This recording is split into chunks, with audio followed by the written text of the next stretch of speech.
Hey, good evening. Thanks for joining me here for Conversations with Taz. Let's jump right into it. Let's start with Frost checking the GOP.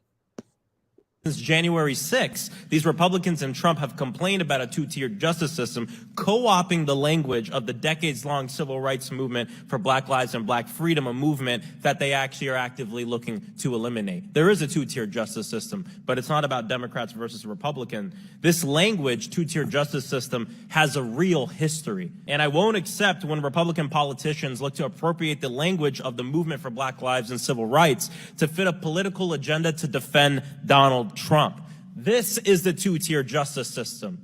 This is the two-tier justice system. Thank you, Mr. Chairman. First off, thank you so much for your service working at the IRS. Very important work. Let's get right into it. Mr. Shapley, you're blowing the whistle today because you feel like the Department of Justice provided preferential treatment to Hunter Biden. Is that correct? That's correct. Yes or no? That's correct.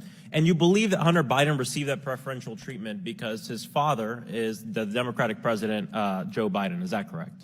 I can't conclude why he's receiving the preferential treatment, but that is one conclusion you can come to. Yeah, I mean, it's evident in your deposition that you believe that. Mr. Ziegler, did any of your supervisors explicitly tell you you're not allowed to investigate Hunter Biden because he's the president's son, yes or no?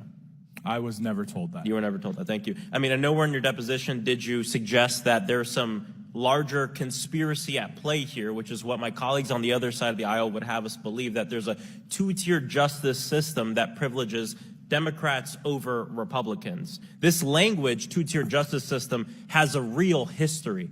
It has a real history of Emmett Till. It has a real history with Breonna Taylor. It has a real history with George Floyd, the Central Park Five, Derek Diaz, a young man who was just an unarmed young man who was just killed in Central Florida not but a week ago. And it has a real history with the Groveland Four Black boys from Central Florida who were falsely accused of kidnapping and sexually assaulting a white woman when they pulled over to help her when the car was broken. The fourth boy, who isn't pictured here, Ernest Thomas, wasn't apprehended initially. He was actually shot to death in his sleep. A 100-person mob wanted to get their hands on the remaining three black boys and couldn't, and so they took it out on the predominantly black town, shooting residents, looting, setting fire to their homes. Charles Greenlee was sentenced to prison for life. He was 16 years old. Now, just a quick trigger warning here for Black death and trauma, but it's an important story to tell when we talk about the two-tier justice system. Because on the way back from the courthouse, the sheriff took it upon himself to shoot the two remaining individuals, Walter Irvin and Samuel Shepard. Walter Irvin actually ended up living because when he was shot, he played dead. But the other one was shot, killed, Samuel Shepard. They were both handcuffed, as you can see in the photo, and were shot to death. They all died in either prison or on parole as convicted criminals. And in 2021, 72 years later, a judge exonerated them, and the trial was considered a fraud. In closing, there is a two-tier justice system. It does exist, but it's not what my Republican colleagues want to say it is, using your story for that. It's not Republican versus Democrat. It's black, brown, and poor people versus everyone else. And so we have to continue to fight for a world where this doesn't happen. This case about Hunter Biden is a case closed. And, I'll close with a question with the chairman. Considering the, quote, falsehoods, abuses, and misrepresentations of sensitive information that you presented here, when we're done with this made-up investigation, are you expecting to be censured by the House? The reason I ask is because it's in line with the logic and actions of the Republican Party here in the 118th Congress. Thank you. And I yield, with the gentleman, yep. I yield to the ranking member.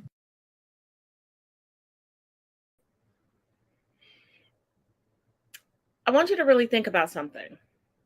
Think about how many times you see conservatives and racists telling us over and over and over again that something either no longer exists in the United States or never exists in the United States until they can utilize it to invoke feelings and invoke rage.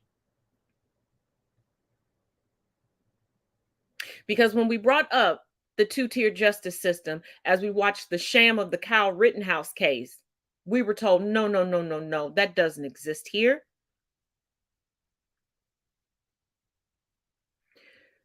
The originating DA who had the case regarding the murder of Ahmaud Arbery, who threw it out and was trying to bury it, we were told, no, no, no, no, no. There's no two-tiered.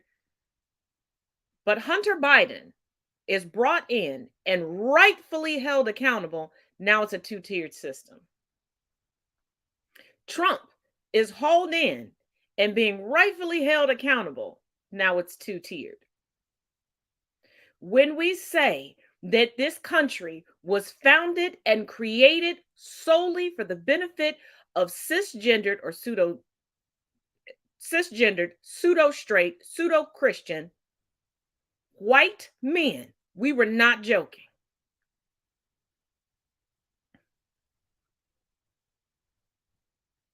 Because even as women who were a part of Trump's self-coup didn't get this level of support, there was no screaming of a two-tiered system then. When the buddy of Capitol Hill, Ghislaine Maxwell, was undergoing her trial, there was no shouting of there's a two-tiered system. See, racist white women believe wholeheartedly, because they're raised in how to weaponize their white woman tears. They're raised to be the default damsel in distress. But here's one thing I really, really need for people to understand. And I keep saying this, and I keep saying this, and I keep saying this. Yes, the Constitution is giving you the right to vote, but please show me where in the Constitution, where everybody else is quantified as human, where you ever became human in the Constitution.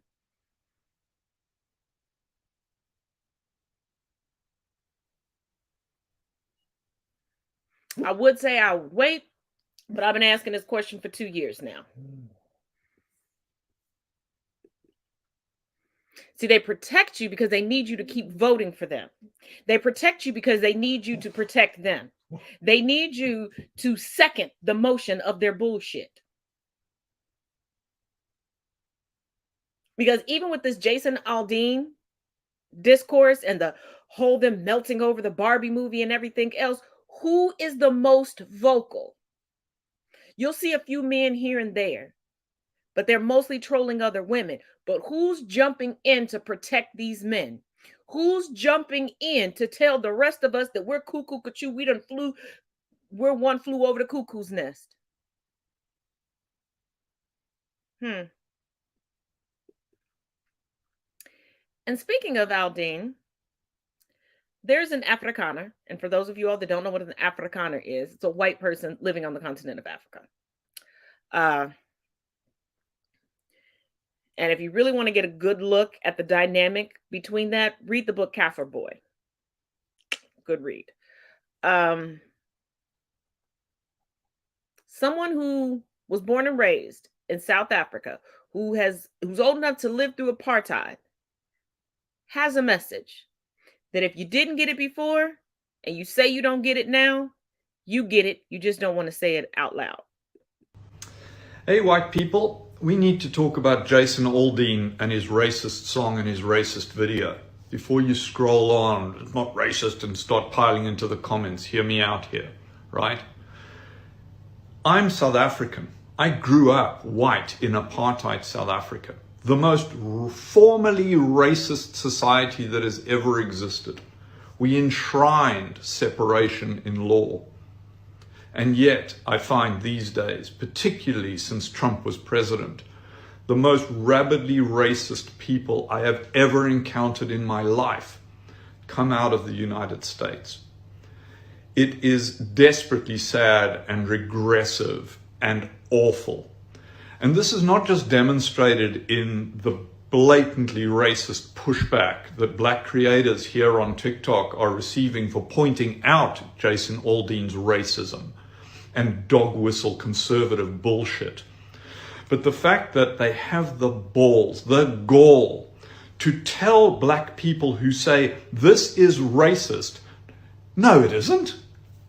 In other words, you as a white person, when a black person tells you their direct experience, you tell them, no, that's not your experience. That is the most arrogant and racist stance you can possibly take in this world. So if you're out there with your full chest defending Jason Aldean's bullshit, Just be proud of your racism. Don't push back against allegations that you're a racist bigot, because you undeniably are. Own it, right? Put racist backwards on your forehead so that when you look in the mirror, you know who you are and what you are. And you give a warning to everybody else. It's shocking what has come to pass as normal and acceptable in America when it comes to race relations. How Black, Indigenous, and other people of color are vilified for expressing what they're experiencing directly, and the revisionist history that's coming out in Florida and all these other southern states about how slavery wasn't that bad and people benefited from slavery. For fuck's sakes, it's time to wake up and realize that our humanity actually makes us one. And when we pick out a group and say they're not as good as us, we're undermining our own humanity, and we're making life fucking miserable for no other reason than our arrogance and fear. Stop it now.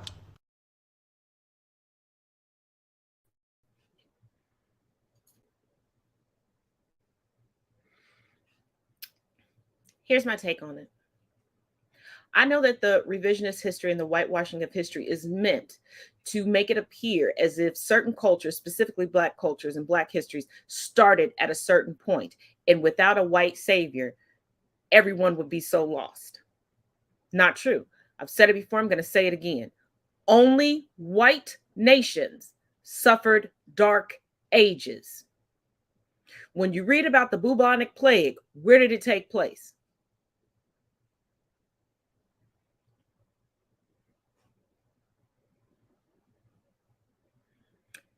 Non-white people weren't riddled with fistulas.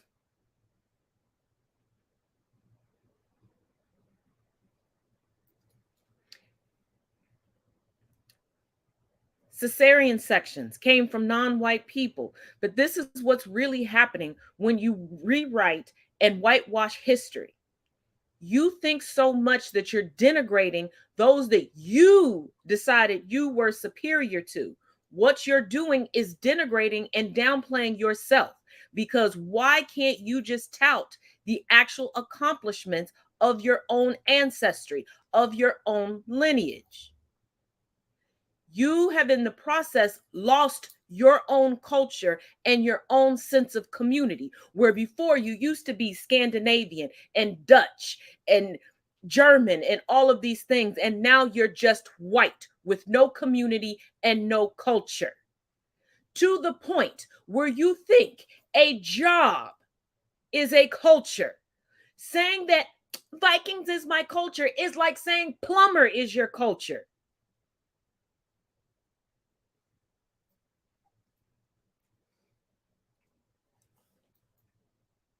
Saying I come from the race of the Vikings is like saying you come from a race of secretaries.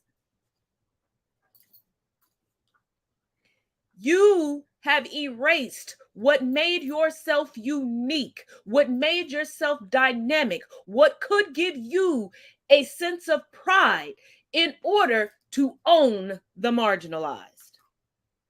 But at this point, who's really owning who? Because we're not walking around with irrational fear of you, because we're not sitting here making up scenarios in our head as to what could plausibly happen as retribution to us.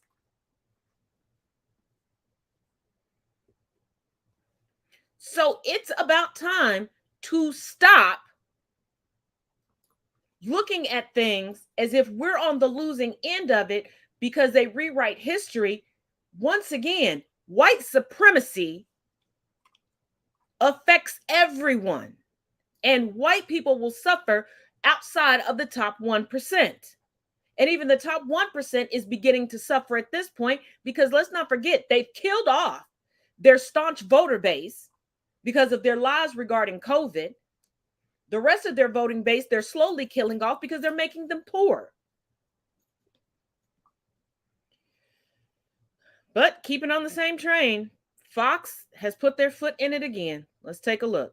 White House is now condemning a Fox News segment in which a host said this.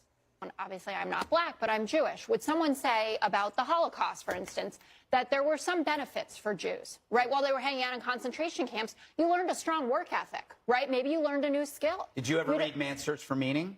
Vic Frankl talks about how you had to survive in a concentration camp by having skills. You had to be useful. Utility kept you alive. Michael, as a Holocaust survivor, what do you think about what you just heard being said there in that clip from Fox News? Well, I'm disgusted, basically. My father was an accountant, and he had basically negotiating skills.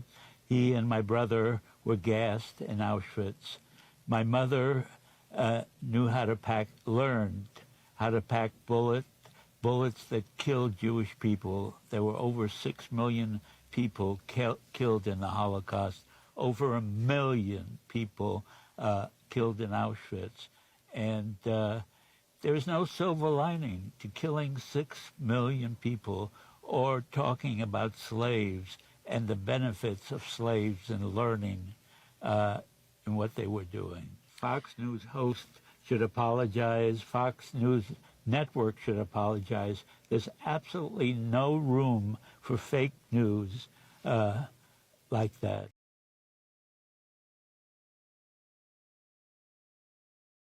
New skill. Did you ever read Man's Search for Meaning? Vic Frankl talks about how you had to survive in a concentration camp by having skills. You had to be useful. Utility kept you alive. It's 2023 in America, so I shouldn't be surprised when Greg Gutfeld goes on TV and says that Jewish folk who endured the Holocaust had to learn skills that made them incredibly productive. Because after all, I am seeing that in the state of Florida, they're trying to teach these kids that enslaved Americans weren't actually enslaved. They were just going through an internship where they learned helpful skills that made them more productive in society. The fuck?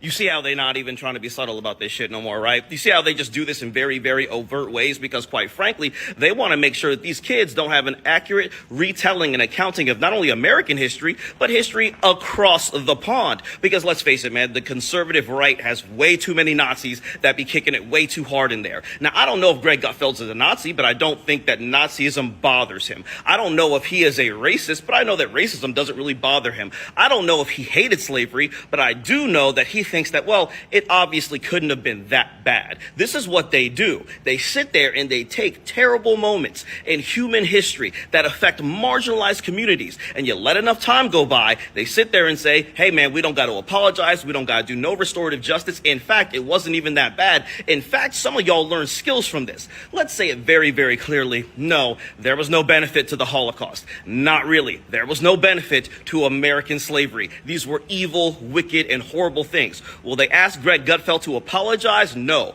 because as a political landscape, we are so far in hell that, quite frankly, nothing is shocking.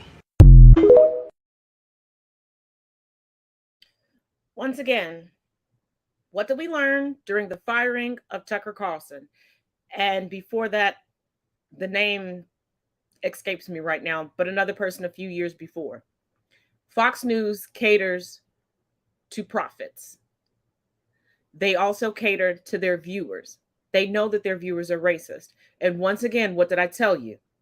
Within the United States, racism and the rewriting of history is to make it seem like the United States is this great white savior that came in and swooped everybody. So we're supposed to forget. We're supposed to forget that during Nazi Germany, you had Jewish people who were doctors, lawyers, business owners, nurses, teachers, artists, artisans, writers, scientists. See how everyone who goes through something horrific, everyone that they have tried to globally wipe out, because globally they are the minority. I said it before, let me say it again. This is why they always tell us to leave. They're the ones that are complaining about everything every day. But they don't want to leave, because if they leave, they lose the comfortability of being a majority right now for the moment in the United States. They leave the United States, they're no longer the majority. But every time they try to wipe somebody out, they act as if nobody had any skills, nobody had any history, nobody had any education, no nothing until they came around.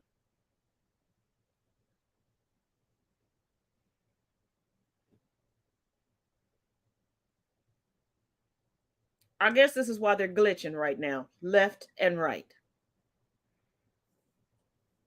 Let's take a look at Mitch McConnell having a Control-Alt-Delete moment today.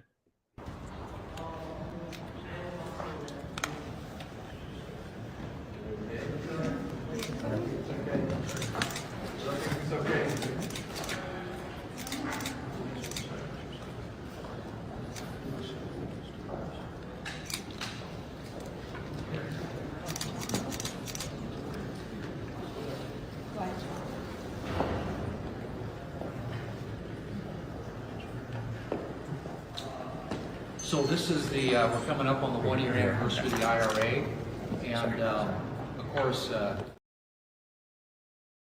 What just happened with Senator Mitch McConnell at his press conference? This week has been good bipartisan cooperation and a string of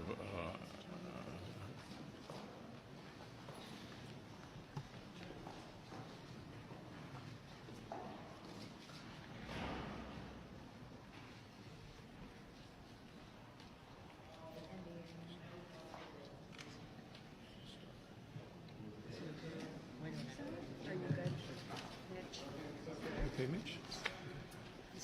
Anything else you want to say, or should we just go back to your office? Do you want to say anything else to the press? Go back. Go ahead, John. I'll take it. Let's go back to you. Go ahead, John.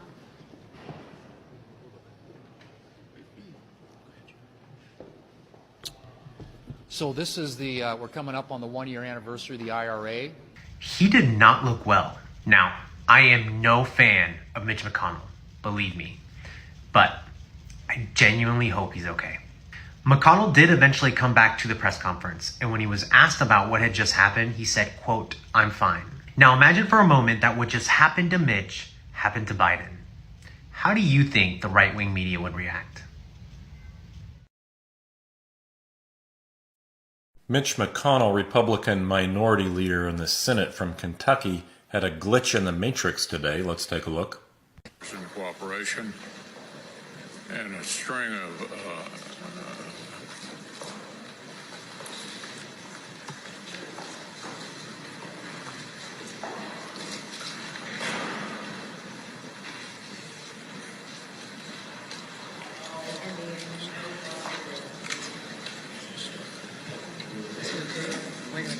Are you good? Mitch? Okay, Mitch? Anything else you want to say, or should we just go back to your office? Do you want to say anything else to the press? Mitch McConnell of Kentucky suffered what appeared to be a medical event during a press conference today. This week has been good bipartisan cooperation and a string of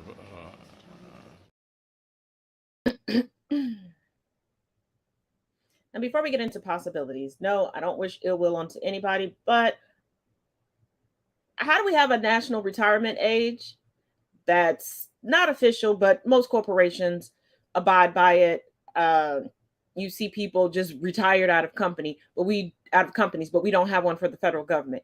We have people currently in charge of legislation that have no idea about the technology that's going on now, things like that. There are people right now in Congress on Capitol Hill that are working with people they couldn't even go to the same schools as.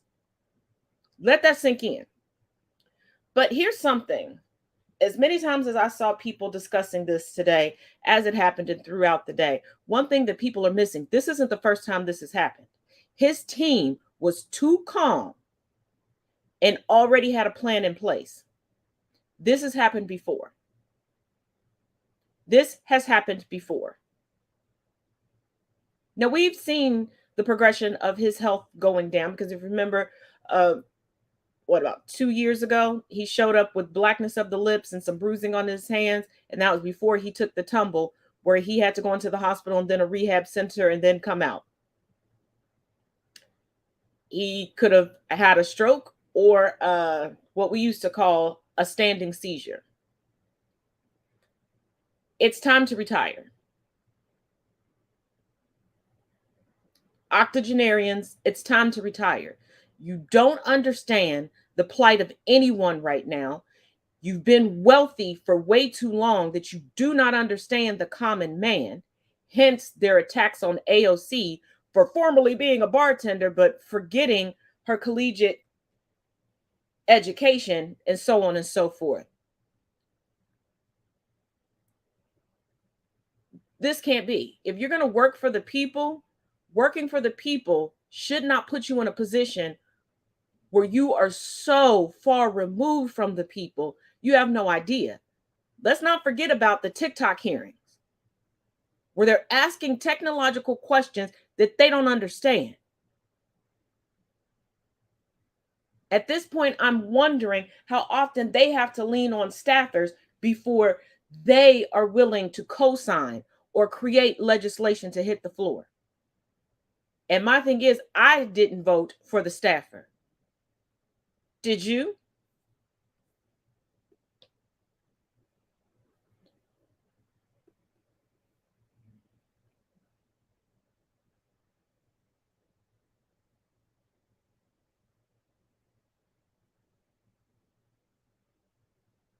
This is why it's so easy for elder millennials, Gen Xers, etc., to get them so riled up and having them, whether they believe it wholeheartedly or not, on dumb stuff.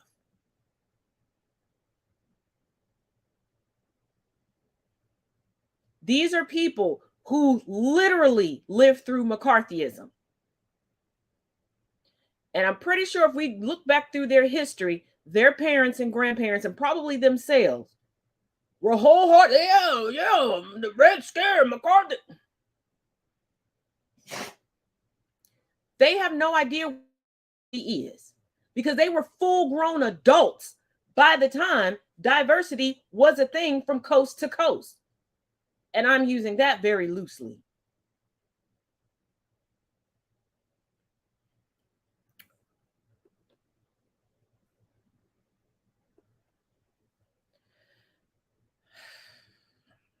But from one glitch in the Matrix to Trump's meltdown and a breakdown of his legal team. This is the best news I've seen all day. Trump says once he's indicted for trying to overturn our free elections, he's going to fight in court and finally prove that the 2020 election was rigged and stolen. Let's talk about this. Let's just do a quick review of the Trump legal team of 2020. Where are they now, the people who push these election lies? Well, first up is Lin Wood, and he gave up his law license rather than try to defend the election lies he was pushing. Next up is John Eastman. He's facing disbarment and being indicted federally by Jack Smith and in the Georgia prosecution as well. Next up, we have Jenna Ellis. She admitted under oath that there was no election fraud and everything was a lie. Finally, we have Rudy Giuliani, who is being targeted in Georgia, working out a plea deal with Jack Smith, and admitted today that everything he said in Georgia about the big tape, that was a lie as well. Good luck, Donnie.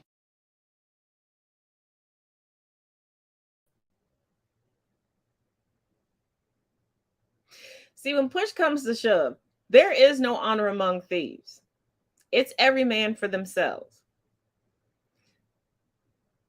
See, everyone that was involved with Trump, I've said from the beginning that Trump walks around acting as if he is the main character from the Godfather trilogy. And evidently they learned nothing from actual factual mafioso or the mob. Because when it comes down to it, baby, they sinking. You think they're not? They're sinking.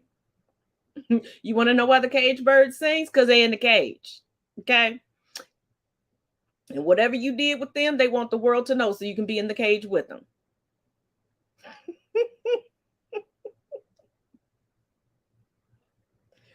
And quick side note, for any racists that are like, but what about the gang violence? What the fuck do you think that the mob and the mafia are?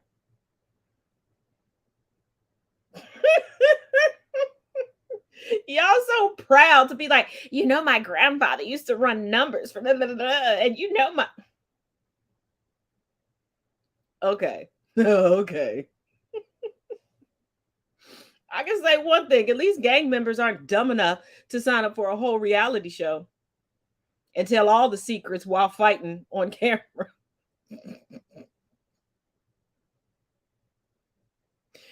I see you growing up, Gotti. I see your mob, boy.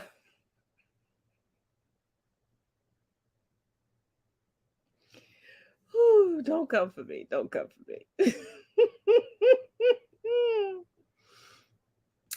Now, if you don't know who Keith Lee is, you've been living under a rock. But I'm going to show you 2 clips and let you know around here we support Keith Lee. But in full transparency, I'm going to show you this so you can get ahead of it and show Keith Lee that we stand behind him and we support him, and also let potential sponsors and brands know that he is not problematic. Because what we're not going to do in 2023, let a positive person be taken down because of a jealous racist. Okay, let's go. I've received a week straight of false allegations, negative comments, and negative backlash for something that I didn't do. Let's talk about it. I can't stand his racist little brother, Keith Lee. So wait, let me give you guys, if you guys don't know who this guy is. And I'm sad, it saddens me that I know who Keith Lee is, but apparently he's like a TikToker. He's a food critic. So anyways, let me tell you, I just got to go into the story how much I hate Kevin Lee. I don't believe you hate Keith. So he comes up to me and he was like pretty much like he tried to like talk to me about like race. Like he tried to have like this racial systematic oppression. Yes, me and Sean had a conversation. No, this conversation didn't go anything how he depicted it. Sean Strickland is an MMA fighter who is known for saying divisive things. We had disagreements prior to the situation, but nothing that couldn't have been settled with a conversation. So at the point of this conversation, we were gym partners. I walked up to him and 2 people who I consider friends having a conversation after practice. I joined the conversation, and the conversation happened to be already on race. In the beginning of this conversation, it was not only intelligent, but it was productive. One thing led to another, and Sean said this. And anytime you're talking to somebody racist, and I know this because I used to be a little racist. Anytime you're talking to someone racist and you want to like really piss them off, you just got to talk about the sex of whatever the race of whatever they are. So I'm like, yo, Lee, I'm not racist. I black woman than you have, bro. How am I racist? And I'm like, bro, just relax, dude. I know you got a little white woman at home. Right? And I'm just like, I'm kind of poking him, but I'm doing it funny. I never found the humor in any of those comments. He then spun my words into saying what he said I said. And he goes, nah, I don't like white people. Never at one point did I say I don't like anybody. I simply disagree with what he said, and instead of fighting ignorance with ignorance, I said, no, I'm happily married with children, and I'm very proud of the family that God has allowed me to build. I also immediately disagreed with all of the ignorant and distasteful comments that he made, and I no longer was interested in entertaining the conversation, which the conversation itself ended very shortly after that. And again, I ignored a week and a half full of backlash. I don't have any bad feelings or wish anything ill against Sean Strickland. I just want this cleared up, because that's not what I stand on, and that's not what I said. The only reason I'm responding to this at all is because it's spinning into a narrative that's completely false. I've debated a week straight on whether I should respond to this or not, or give this any kind of attention. But it has not only begun to affect me, but my family financially and mentally. I've blocked over 1,000 people and deleted thousands of comments that were degrading me and coming at my personal character. But false things like this are not only detrimental to me, but also can potentially deter potential brands that would like to reach out to me and my family. On top of deterring people who have no idea who I am and are just discovering me for the first time, want to join our community. And it's unfair to me and my family to miss out on opportunities that can change our lives based on lies. It was on 6 different videos that was completely unrelated, and it was the head search. On top of that, this goes completely against what I stand on as a person. My actions speak louder than my words, and I've been blessed enough to be in a position to be a marketing platform for business and business owners of all races. Sean claimed to have 2 witnesses of me saying this. I called both of those witnesses today, and we had a conversation. I told both of them that I was recording, and I will post it. For that conversation that I had with Sean Strickland. Yes, I remember it quite well. Do you remember me saying I don't like white people? No, you did not say that. Thank you. So that's Sean. He's he's going to antagonize, but I don't think. I think if you actually spoke to him directly about it now that he's not on the podcast or whatever, he would probably acknowledge like, oh yeah, you didn't say that. I was just kind of, But we have argued about this. Even on the podcast, we talked about it. I was like, bro, I don't remember that being the entire conversation. Did you ever hear me say I don't like white people? Yeah, but I don't recall this. He's like, you were right there. I know you all had a conversation about racism. I don't think this is how this conversation went. And again, this conversation that we talked about happened over a year ago. I haven't actively been at the gym all year, so they have no reason to lie on my behalf. It's just the situation didn't go how he depicted, and I appreciate both of them being honest and standing up for what's true.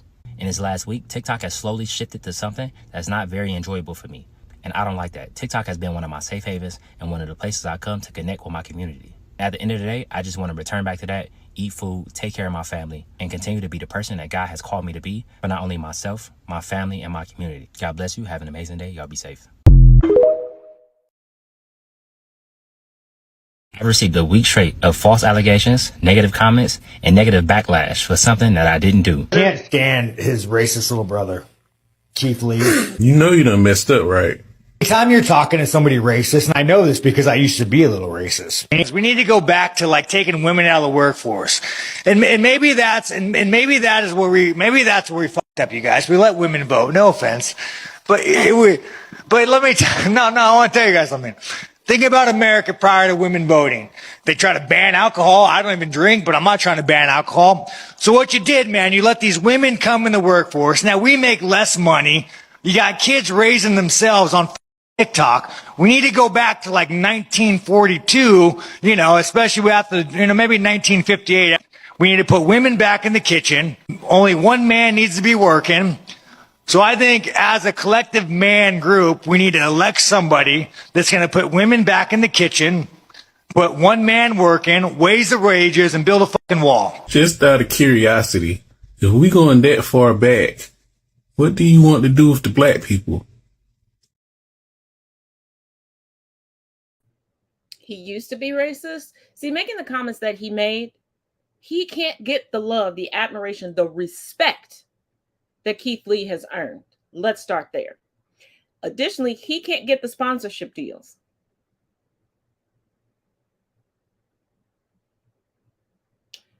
But here's one glaring thing from the last video and the last quote.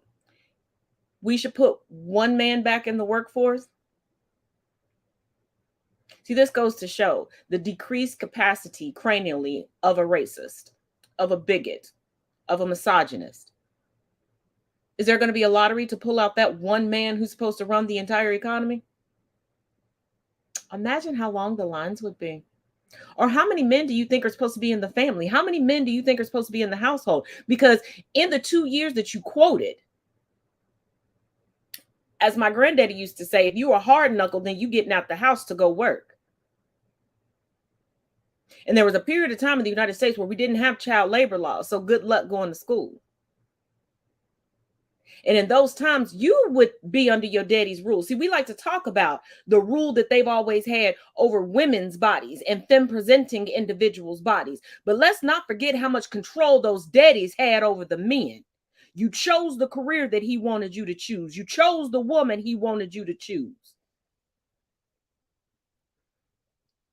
And you did not know how to take care of yourself. So really, you were beholden to the women at home. That's why you started convincing women not to become spinsters, not to die alone with a bunch of cats. Because even today, you need us to stay the fuck alive. Because most of you men are still to this day not even raised. You're just housed until you fly the coop.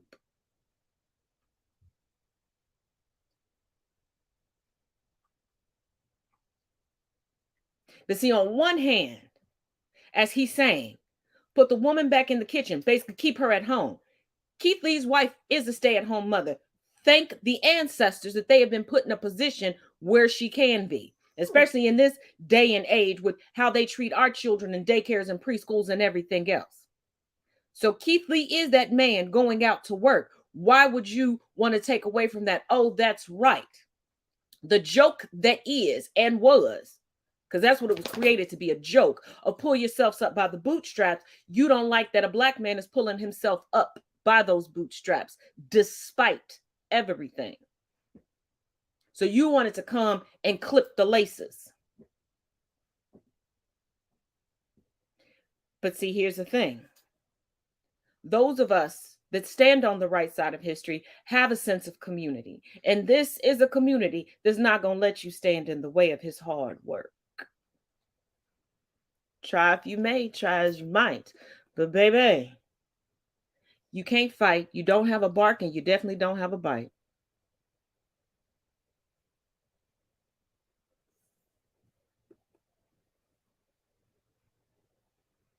Now let's get updated on the disgraced and displaced Ken Paxton. This is an amazing story. I can't believe this is real. It's real. This is the Republican Attorney General of Texas. His name is Ken Paxton, although he is not currently serving as Attorney General because he has been suspended from office by the Texas legislature pending an impeachment trial. Now, how bad do things have to be for the Republicans in the Texas legislature to impeach their own Republican Attorney General? Well, where do we start? Almost the entire time he's been Attorney General, he's been under indictment for felony securities fraud. Meanwhile, he's facing potential disbarment from the practice of law entirely over his efforts to overturn the results of the 2020 election. Also, he's under criminal investigation by the U.S. Justice Department on serious corruption allegations. Allegations so serious that 8 high-ranking officials in his own office went to the FBI to report what they had witnessed in his office. Earlier this year, Paxton reached a multi-million-dollar settlement in a lawsuit for allegedly firing several of those officials as retaliation for them going to the FBI. It has been a lot with this guy. But hilariously, it was only when Paxton demanded that Texas taxpayers fork over the millions of dollars to pay that settlement that Republicans in the legislature finally started to get a little bit cranky with him. The Texas House impeached Ken Paxton by an overwhelming margin. So that means the Texas Senate now has to put him on trial. They'll hold an impeachment trial in September. If he's convicted at that Senate impeachment trial, he will lose his job permanently. Now, here's where it gets amazing. That trial will be presided over by the president of the Senate, the lieutenant governor of the state, a man named Dan Patrick. As the presiding judge overseeing Paxton's impeachment trial, he'll have immense power. He'll be the ultimate arbiter of, like, the rules and the admissibility of evidence and all that stuff. Here's the thing I can't believe is real, but it is. So Dan Patrick, the guy who's the presiding judge in this impeachment trial, just had to release his new campaign finance report. And would you look at that? He just received $3 million from the Ken Paxton Super PAC. Wow, what a coincidence. Dan Patrick isn't even up for re-election until 2026. All he has coming up is this impeachment trial that he has to run in a few weeks. And here's the PAC for the defendant in that impeachment trial dumping $3 million on his porch. Just ahead of the trial. Wow, everything is bigger in Texas. Amazing. The corruption runs so deep in the GOP that they'll just do it out in the open. But here's another nugget that I think people forget. As it goes to trial in the Senate, guess who is a senator? Paxton's wife. Has she recused herself? Nope. Here's another nugget. Paxton got busted having an affair on his wife.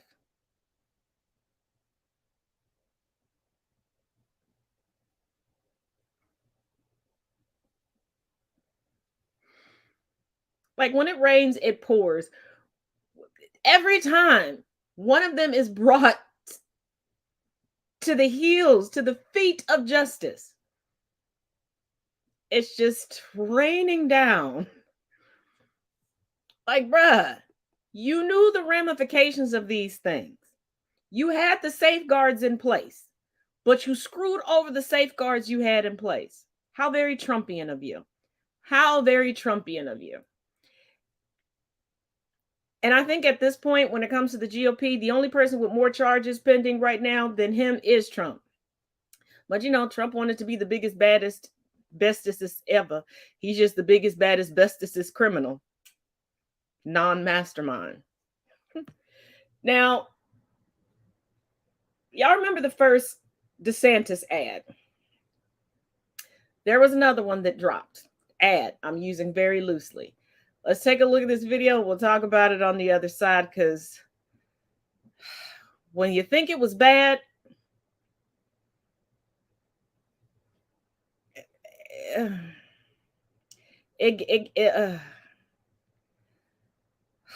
GOP rabbit hole, it goes beyond the center of the earth. It just goes straight through, okay? It is just lost in space at this point. Here we go. Do you remember me making a video about a DeSantis campaign video that came out that was like an incel edgelord, like 4chan spank fest?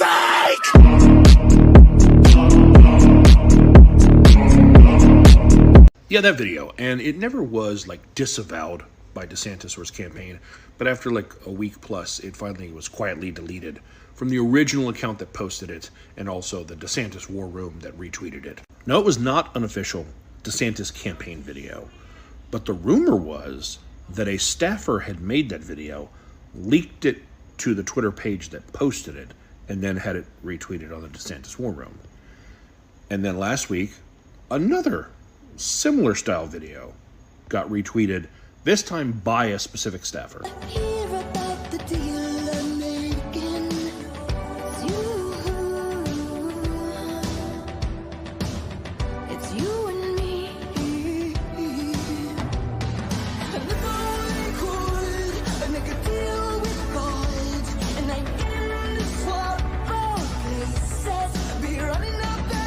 That's enough to give you the picture. That's all incel, edgelord, troll imagery that's in that video.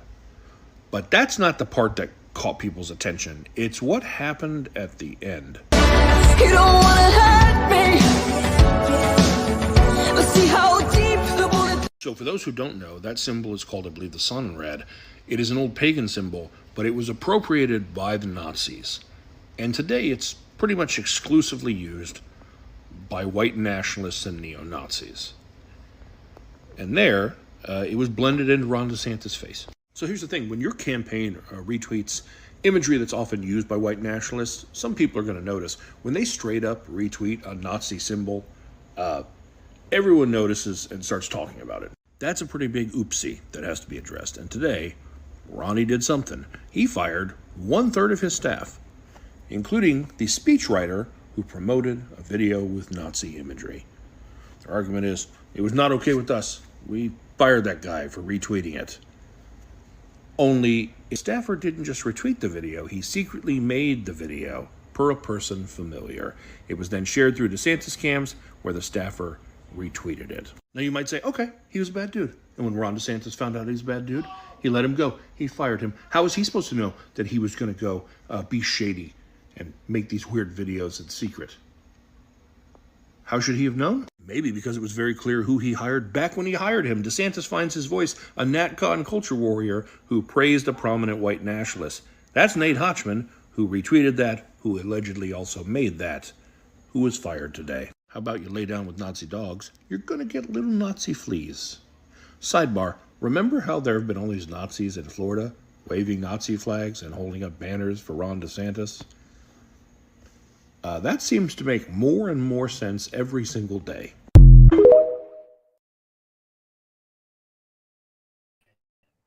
Not excusing any of the people that are around him. And there's additional information regarding other staffers that have been let go over the years over on my TikTok page. But let us not forget how much Ron DeSantis craves to be popular, how much he craves to be liked, because he's extremely awkward, extremely. I know all of us have a little bit of awkwardness in us, but we've seen him. He glitches like every 15 to 20 minutes. Anyone, just like Trump, that's going to give him a pat on the back, say, yeah, I got your back, I love you. He is hiring them and snatching them up because he's like a person that I knew years ago that 5 minutes into meeting someone, he's calling them a friend, a best friend, these things, because of that awkwardness and that wanting to be in a group, any group whatsoever. And at this point, I'm not saying they're not racist. I'm not saying that they're not Nazis, but it is like they are trying to destroy him from the inside. Also, keep in mind that there are a lot of former staffers who hate Ron DeSantis that ran over to the Trump camp.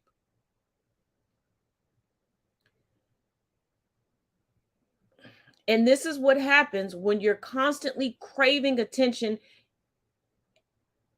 and you just go along with any and everything to feel popular and superior.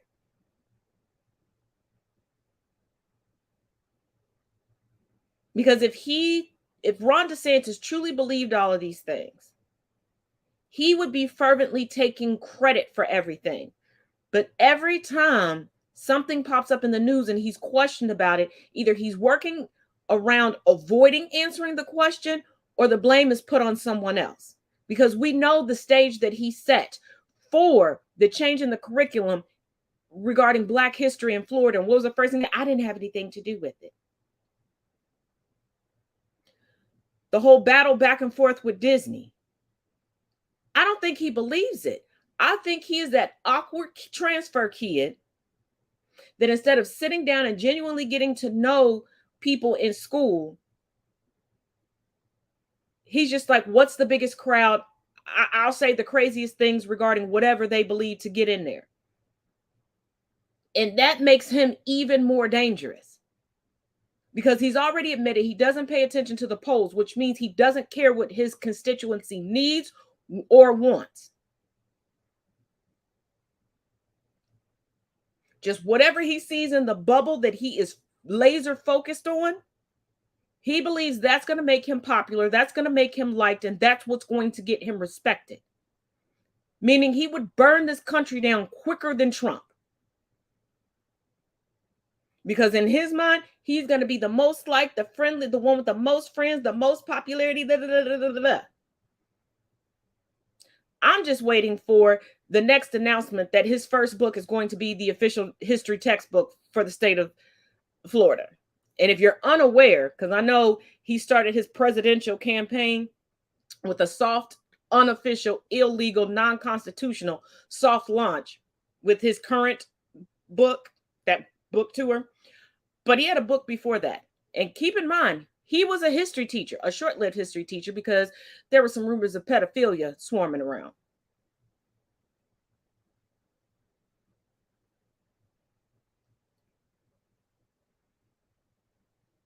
But everything about other countries that when you bring up racism, sexism, the patriarchy, etc., within the United States, the countries that they're always like, well, go here and see how you do it. Go, yeah, we're not on the, there's no global constitution. There's no global law. So yeah, things will be different in other countries. It's amazing that United States citizens and residents can recognize that when arguing back and forth with us. But when you go visit those countries, you expect them to act just like the United States for you and your privilege. Florida is turning into those countries. We ain't got to leave the country anymore. We can go to Florida.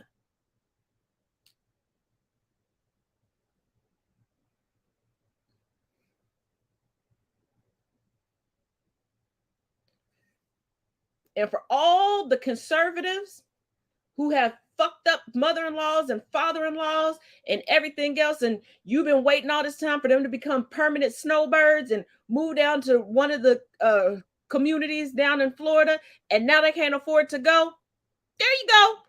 There's your fault. And all of y'all that packed up and moved down, just migrated down to Florida like, yeah, it's going to be a GOP, a red wonderland. Y'all couldn't even have a red puddle. Y'all couldn't even have a red trickle when you claimed that you were going to have a red wave. How you living now? How you living now? Because you can't even afford to go back to where you came from. How you living now? Once again, your fault. Y'all have this made up fantasy that red states are going to be a utopia. Red states can't exist or function without the blue states. You all consistently vote against your best interests, and you need the most help because you are the most uneducated and the most unemployed. Sit there getting on the internet screaming, I bet my tax dollars paid for your lifestyle. You ain't got no tax dollars, bruh. You can't pay taxes on benefits from the government. Trust me, if the United States could tax you on what they sending you every month, they would.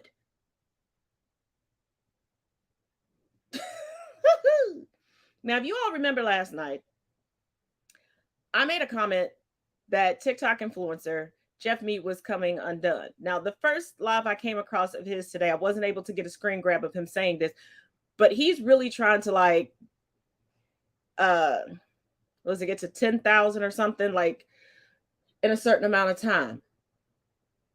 Now, I hate Moses. I hate Moses. I know y'all never hear me say that word, but I literally hate Moses. But you know, you tried to boy boss too damn close to the sun, Icarus. When Moses is the one that's making sense and Moses is the one that's correct, and you can visibly see the panic on Jeff Mead's face. The fact that he recently made a video trying to truly shun Black people, talking about you all don't like me because I read books, but you don't know what nepotism is. You don't know what a dog whistle is, but you claiming you read all these books. Because I know I'm very relaxed in my speech when I'm online because I can be. But my vocabulary is massive and multilingual because of books. But y'all take a look at this. Tell me if you see the distress and the panic. What's your evidence for that? What would be your evidence for it? Because you're the one arguing they are. I'm the one arguing they're not. Right? So if you're the one arguing they are, you would need to be able to prove that. No, I'm saying that in terms of police brutalizing Black people, I'm saying that there are plenty evidence that we've seen of that. Sure, I'm not denying there's some evidence of that, but what are the numbers overall? They're not very high compared to the vast majority of the population. They're not. Like I said, we can't determine that. You're talking about a police force that, number one, just started being filmed. I'm going to say within the last how many years? How many years would you say the last that police have been filmed in? About how long? I don't know. In other words, about 10? Let's say that. I don't know. Okay, now let's use that 10. So pre-2013, we can't even quantify that number. Okay, and we don't know.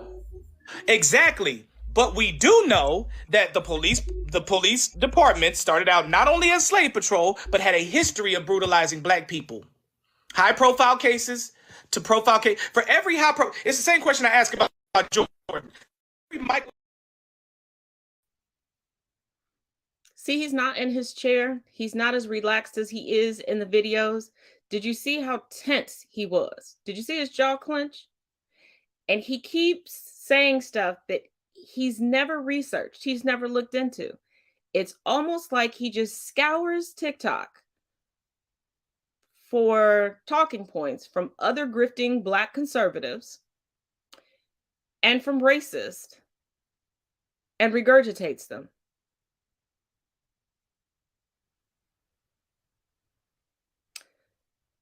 Like I said, I go and check in on little Mr. Jeffy Jeff from time to time. And I never see him at anyone like me or Conscious Lee or JJ.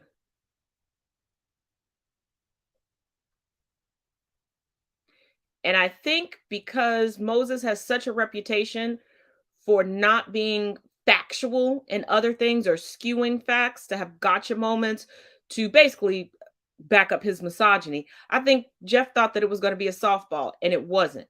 He's regurgitating talking points. And if he continues to have lives like this, he's either going to crack and you're going to see a 180 on his content,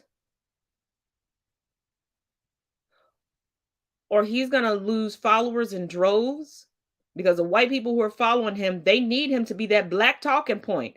So they can tag people in his videos and repost his videos and pat themselves on the back and go, ha ha, look at my good boy right there. He's a good, look at that field. Look at my field boy right there. He a good one. See? That monolith of Black people, see? My good field hand agrees with me. And then he's going to take a step away, kind of like what I now call the Chelsea Hart method. And he's going to come back and have completely non-political, non-headline grabbing content. He'll pick something else that's pretty easy and has a good grifting following. So maybe a red pill podcast-esque type of thing. because he's glitching. He's not giving that firm back and forth. And I knew something was up when he didn't go back and forth with Breezy. And he didn't go back and forth with me.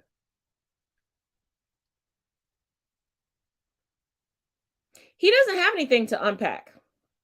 He doesn't have anything to unpack.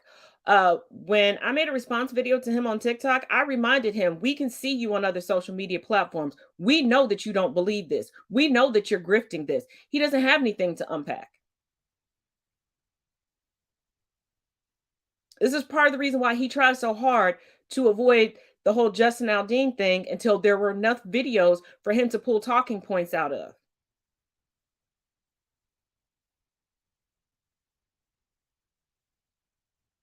This is why most of his responses, generally speaking, not as a rule, are towards white liberals and white leftists. So he can appear to be owning the libs. Like, I don't just speak up for you racist against my kin, about my skin folk, but I'll go after yours too, because I'm a good one. He doesn't have anything to unpack. He knows exactly, excuse me, what he's doing. Just like the one that I showed you yesterday. And they're now getting to a point where they're glitching. You can't mess with a racist anthem. You cannot mess with something that they hold true. That's why the vast majority of them will pretend to be MAGA supporters. And I fervently say pretend.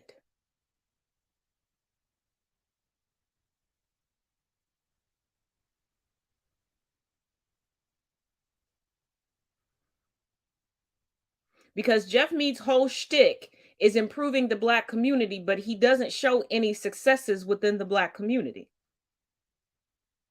None. Even as they're unfolding in real time before our eyes.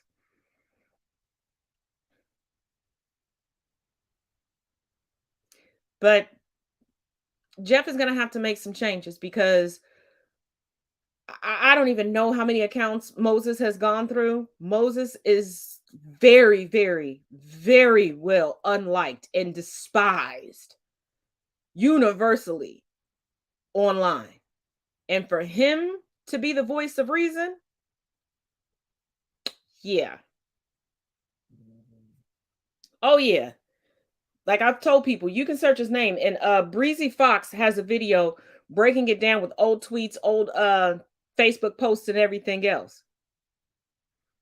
Yeah, like he's created new socials to link so you can't see his previous stuff. And there's some other people I've come across on TikTok on both sides that are anti-Black, anti-BIPOC, and some that I have to admit that some people, they're only pro-marginalized on TikTok. Every place else, they're tap dancing. So it works on both sides of the coin. Both sides of the coin. Well, as always, thank you all for joining me here for Conversations with Taz.